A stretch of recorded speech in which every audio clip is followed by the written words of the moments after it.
Tudo começa em 2007. Um cara de 23 anos, chamado Sherry, tá prestes a cometer um assalto usando a própria caminhonete. Aos poucos, vamos conhecendo o passado dele e entendendo que Sherry tá afundado numa depressão muito pesada, sentindo que a vida já perdeu o sentido. Ele já tem experiências em roubar e sabe exatamente como agir. Quando entra no banco, dá um tiro pro alto, assustando geral e manda a atendente passar o dinheiro. Mas aí, no meio da ação, ele olha nos olhos da atendente e algo muda. Uma tristeza bate forte e ele é tomado por uma lembrança. Acaba voltando para 2002. Em 2002, Sherry ainda era um universitário, e foi quando ele conheceu a Emily, uma colega de sala. Ela logo demonstrava interesses por ele, mas Sherry conta que já tinha uma namorada, a Madison, dos tempos do colégio. No fim de semana, ele vai visitar a Madison, mas a relação vai esfriando, depois que ele percebe que ela anda muito próxima de outros caras nas festas. Depois, Sherry arruma um trampo num restaurante, mas se dá mal porque não sabe fazer massa direito, e acaba sendo demitido em menos de 2 semanas. No fim do expediente, ele vai visitar o seu melhor amigo, o James Lightfoot. Mano, que nome do caramba, velho. Os pais do James morreram quando ele era uma criança, então ele vive praticamente sozinho. Eles resolvem ir até o banco para tentar resolver um problema na conta do Sherry, e vão com mais 2 amigos, o Roy e o primo dele, o Joey, que está prestes a se alistar para os fuzileiros navais. O James tenta convencer o Roy a não deixar o Joey entrar pro exército, só que os planos são interrompidos quando o carro do James pega fogo no meio da rua. Resultado, o problema bancário do Sherry continua sem solução. Eles voltam a pé para casa do James. No dia seguinte, Sherry conhece os garotos que pedem para ele conseguir Xanax, remédio que ele já usava para controlar as crises de pânico. Os moleques chamam ele para uma festa, e depois de ficar chapado, ele decide ir. Chegando lá, quem ele encontra? A própria Emily. Eles têm uma conversa cheia de flertes, e acabam se beijando com muita vontade. Passam a noite juntos, e Sherry vê nela um tipo de alívio, um respiro para toda sua tristeza que carrega. Mas a Emily também tem lá seus traumas. Cresceu com os pais abusivos, e não acredita em amor. Ela termina com Sherry, e decide se mudar para Montreal, para estudar. Mesmo com ele implorando, ela vai embora. Sem rumo e sem esperança, o Sherry decide se alistar no exército, como médico, na tentativa de encontrar algum propósito. No começo, os instrutores tiravam bastante sarro dele, mas ele prova o seu valor e acaba jurando servir por 2 anos. Ele acha que, quem sabe assim, consegue superar toda a dor. Enquanto isso, os amigos dele que ainda não sabem da decisão, continuam tentando impedir o Joey a se alistar, com medo de que ele acabe como o irmão do James. Só que ninguém ali imagina que o Sherry já está dentro, lá nele. Um tempo depois, Sherry recebe uma ligação. Era a Emily. Ela pede para se encontrarem uma última vez. Ele marca com ela no restaurante onde ele estava trabalhando, esperando uma despedida tranquila. Só que Emily aparece acompanhado de um amigo, o Benji, e isso deixa o Sherry muito arrasado. Ele tenta segurar a barra com a ajuda do dono do restaurante, que dá uns conselhos, e ainda cruza caminho com um cliente chamado Tommy, que se oferece para dar uma carona até em casa. Chegando lá, surpresa! Emily estava esperando por ele. Ela pede desculpas, arrependida, e diz que desistiu de ir para Montreal,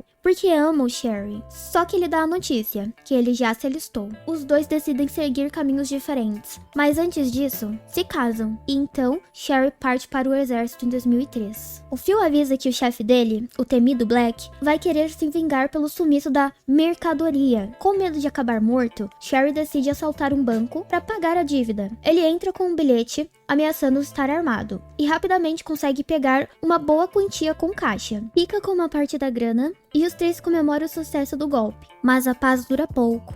Joey avisa Sherry que a polícia já está no rastro dele. A ordem agora é sumir do mapa por um bom tempo. Enquanto isso, Sherry ainda gasta todo o seu dinheiro que roubou com mais drogas, até não sobrar mais um centavo. Aí começa uma sequência de novos assaltos. Ele repete o mesmo esquema, ameaça com bilhete, pega o dinheiro e sai. Tudo isso para sustentar o vício dele e da Emily. Só que mesmo com essa maratona criminosa, ele continua dependendo de Phil para conseguir mais coisas. Desesperado, decide incluir o próprio Phil num dos assaltos. Mas quando volta para casa, Sherry dá de cara com a Emily surtando por estar sem nada. Em vez de conversar ou tentar acalmar a Emily, o Sherry aplica nela e o pior acontece. Emily tem uma overdose. Ele entra em pânico e a leva às pressas para o hospital. O médico diz que ela só não morreu por um milagre. Quando os pais dela chegam, a mãe não pensa 2 vezes. Culpa o Sherry por tudo. Manda ele cair fora da vida da filha dela. Sem ter como rebater, ele somente obedece e vai embora. Só que a Emily foge da reabilitação e volta a procurá-lo. Mesmo tentando afastá-la, ela insiste em ficar, e ele só aceita. De volta para casa,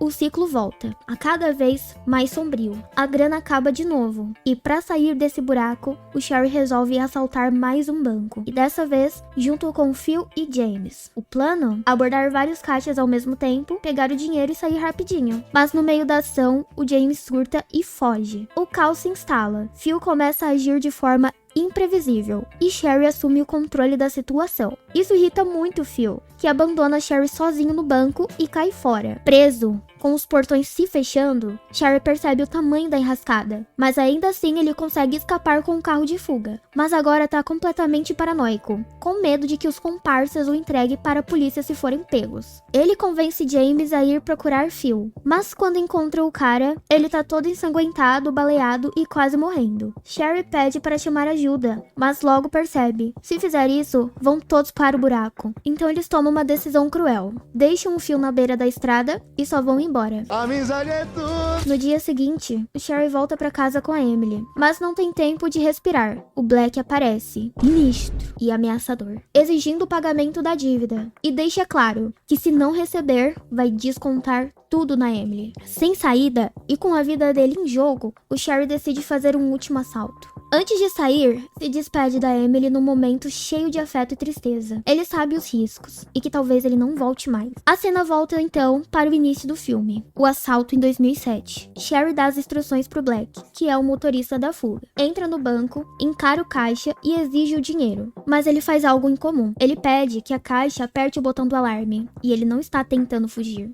Depois de sair, entrega toda a grana pro Black, e então faz algo ainda mais doido. No meio da rua, de peito aberto, atira pra cima, chamando a atenção da polícia de propósito. Senta na calçada, completamente chapado, e fica esperando. Os carros da polícia se aproximam, as sirenes cortam o silêncio, e Sherry só observa, sabendo que seu fim chegou. Ele é preso ali mesmo. Esse é o ponto final da jornada turbulenta de Sherry, ou talvez o começo de uma chance de redenção. Durante os 14 anos que ele passou preso, ele luta para vencer o vício, encarando os traumas da guerra, dos relacionamentos e das escolhas erradas que ele fez. Em 2021, ele finalmente é libertado, e quem está lá, firme e forte esperando por ele? A Emily, com um olhar de amor que nunca se apagou.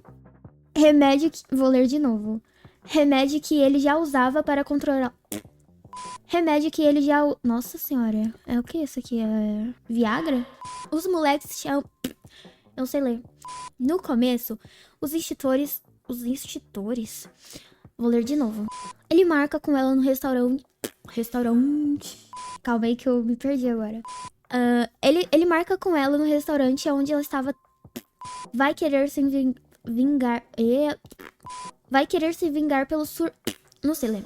Mas quando volta pra casa, dá de cara com a Emily surtando. Desesperado, decide...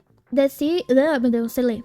É isso aí. E se você gostou de mais histórias de amor como essa, não se esqueça de se inscrever por aqui, curtir e comentar. Quais outros filmes você gostaria de ver? Um grande beijo e tchau!